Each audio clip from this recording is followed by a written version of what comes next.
I'm Katie Couric. Tonight, the Foley factor, the man who's not running, is suddenly becoming a big issue in race after race in the battle for Congress. It could be the web wedding of the year. Google's looking to get hitched to YouTube. What would that mean? Stay tuned. This family all had different symptoms, but the same disease. Millions of people have it and don't know it. We'll tell you what it is and what you can do about it. And Americans open their hearts and their homes to hundreds of war refugees. This is the CBS Evening News with Katie Couric. Hi, everyone. Well, tonight it's still the talk of the town. Election Day is about a month away now, and Republicans are worried about the fallout from the Foley Page scandal. It is not going away. It's been 1 week now since the story broke and Congressman Mark Foley resigned. And since then, it's been one revelation after another with more emails, hand-wringing, and finger-pointing, all as Republicans and Democrats are battling for control of Congress. So is this Washington scandal reverberating outside the Beltway? We asked two of our correspondents to take the temperature, beginning tonight with Gloria Borger. There's one question that every politician, pollster, and strategist in both parties is asking. How is the Foley mess playing in Peoria? Representative Denny Hastert will not step down. If it's at the top of the Peoria newscast, you can be sure that Republican candidates from Boca Raton to Buffalo are very nervous. Tom Reynolds is the House Republican campaign chief, whose tough race for re-election in upstate New York is now even tougher, since he was among those House leaders told about the original Foley emails. When I found out about this whole instance for the first time in the spring of '06. I reported it to my supervisor like anyone would in an office circumstance. I took it to the Speaker of the House. Then there's Republican Clay Shaw. He's been in a tight race all year. His Florida district is next to Foley's, and that doesn't help. I honestly think those who perhaps weren't that informed or didn't pay that close of attention previously, I think they're probably paying more attention now. Today, New Jersey's Republican Senate candidate Tom Kean threw Hastert overboard, publicly calling for his resignation. But most Republicans from the very top down are simply trying to get back to their issues. Today we got more good news. National unemployment rate is down to 4.6%. Democrats, for a change, are all speaking the same language. From their House campaign chairman, you cannot change Washington unless you change the people you send to Washington. To ads they're running against Republican incumbents. You want change in Washington? Then change the people you send. This has been a long week for Republicans, and in 30 days they're about to discover whether they're in for a long couple of years. It'll depend on just how much the Foley mess really matters to the voters. Gloria Borger, CBS News, Washington. I'm Lee Cowan in Columbus, Ohio, where the midterms in the Midwest have been nasty for a while. Now back to Price is Wrong. Sample just 15 minutes of primetime television ads, and you've about had your fill. But now, with the Foley scandal a new factor in the already tight race for Congress here, voters are just about fed up. I just want somebody who's going to say what they mean and do what they say. At Waldo's Hair Salon, along one of Columbus's main drags, the sentiment is enough already. Are you sick of people talking about it, though? Yeah, I am. I'm just sick of it. Forget about it. And that's coming from a Democrat. The war and the economy were the issues being talked about here by both sides, and it seems the issues are still what Midwest voters want to hear. But since last week, this is what they've been getting. Deborah Price is going to come here, and she's going to tell you that even though she's the fourth-ranking Republican, she never knew Mark Foley, and she's not no questions for Mr. Hastert either. That's congressional Democratic candidate Mary Jo Kilroy at noon today. By 3 p.m., the Republican incumbent was at the mics batting back.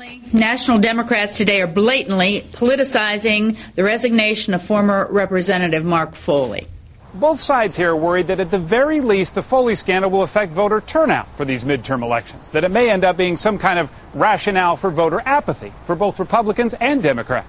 I think to say that you're done with it would be to say you've given up on democracy, and I think that would be really sad because you have to have hope. And here, like everywhere, come Election Day, hope for something better is still what matters most. Lee Cowan, CBS News, Columbus. This scandal is overshadowing every other election issue for the moment, but Iraq is still a big issue for the Republicans, and now a leading member of the party may have made it even bigger. Jim Axelrod has that story. Jim? Yeah, Katie, the Foley scandal would be big enough if that were the only issue facing Republicans, but it's not. A usually strong ally of the president on the war in Iraq is now wavering. It's been one of the bloodiest periods in the entire Iraq war, with 35 American troops killed in the last 10 days. And now Senator John Warner, the chairman of the Armed Services Committee, is just back from Iraq with a sobering warning. It seems to me that the situation is simply drifting sidewise. Warner's a longtime supporter of the war, a former Secretary of the Navy, and a loyal Republican. In 2 or 3 months, if this thing hasn't come to fruition, and if this level of violence is not under control and this government able to function, I think it's a responsibility of our government internally to determine, is there a change of course that we should take? I ran the drifting sidewise comment by senior White House official, and he said, given the way things have been going in Iraq lately, he hardly considers that to be deep criticism. Katie? All right. Thanks, Jim. In tonight's news briefing, thousands of people in North Carolina won't be able to return home until tomorrow at the earliest. They were forced out last night after a toxic cloud from a fire at a waste treatment plant sent fumes believed to be chlorine gas through the town of Apex near Raleigh. 44 people were sent to emergency rooms for respiratory problems and chemical burns. Flames also lit up the sky in Memphis, destroying the First United Methodist Church, which was built back in 1893. Embers set off fires in buildings blocks away. There were no injuries, and arson is not suspected. In a court-martial at Camp Pendleton, California, a Navy medic admitted he had a role in the kidnap and murder of an Iraqi civilian. Melson Bacchus avoided murder charges by testifying he saw 2 Marines carry out the execution-style killing last April in Hamdaniya. A total of 7 Marines still face charges in the case. There's a buzz on the internet tonight. The Wall Street Journal reports Google is talking with YouTube about a takeover. Now that's a real Match.com. Here's Anthony Mason.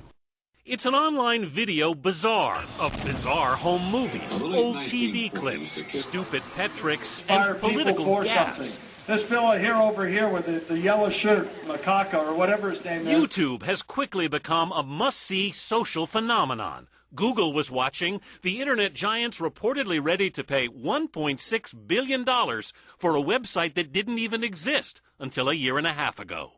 There's no real underlying technology to YouTube that makes them distinct or really that different. What makes them different is the massive number of people that go there. More than 100 million video clips are viewed on YouTube every day. The site now accounts for nearly 60% of all videos viewed online.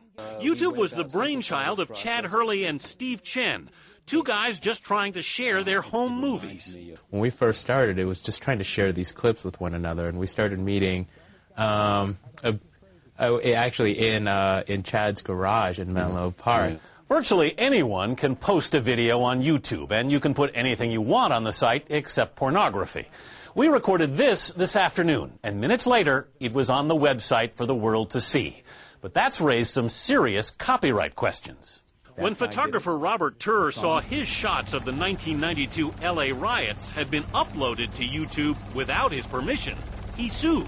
They are aiding and abetting and inducing people to take other people's property. It's a gamble that Google appears ready to take, and now the founders of a website that's never made a profit could be headed for a $1 billion payday. Anthony Mason, CBS News, New York.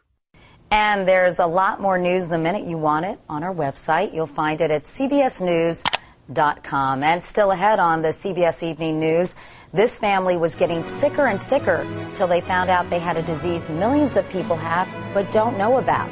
That story next.